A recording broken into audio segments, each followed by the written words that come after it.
የመጀመሪያው ቃል ምን ነው?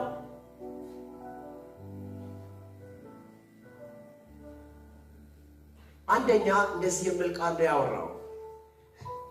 መስቀል ላይ ሆኖ እንኳን የኢየሱስ አንደበት የሚከፈተው ስለኛ እየማለደ ነው። አይገርማችሁ? የተሰቃየ ያለው እንኳን የኢየሱስ አንደበት የሚከፈተው ይቅር በለው ያለ ነው፣ ማራቸው ያለ ነው። ስለዚህ እነዚህ ያለ አባቴ ሆይ የሚያደርጉትን አያውቁምና ይቅር በላቸው ብሎ አንደበቱን ከፈተ መስቀል ላይ። ኢየሱስን ያሳሰበው ያስጨነቀ ጉዳይ ለቀስ በመጀመሪያ አዳም የገባው እየጠፋ ያለው የዓለም ጉዳይ ነው እንጂ የእሱ ሞት ጉዳይ አይደለም። ስለዚህ ተጨንቀዋል።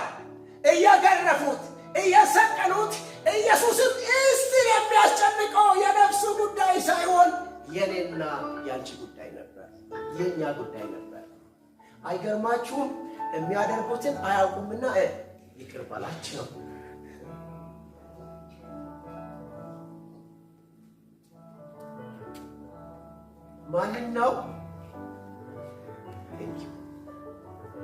ማንን ነው ኢየሱስ ክርስቶስ ይቅር በላቸው ብሎ የሚማልደው?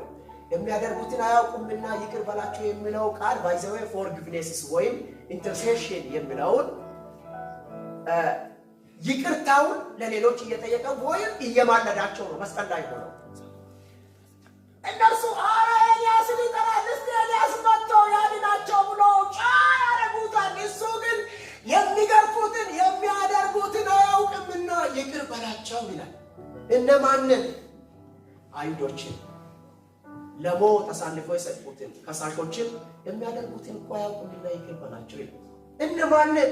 ጲላጦስን ለሞት አሳልፎ ገርፎ ቀድሶ ለሮማውያን ወታደሮች የሰጣውን የሚያደርገውን አያውቅምና ይቅር በለው ይላል።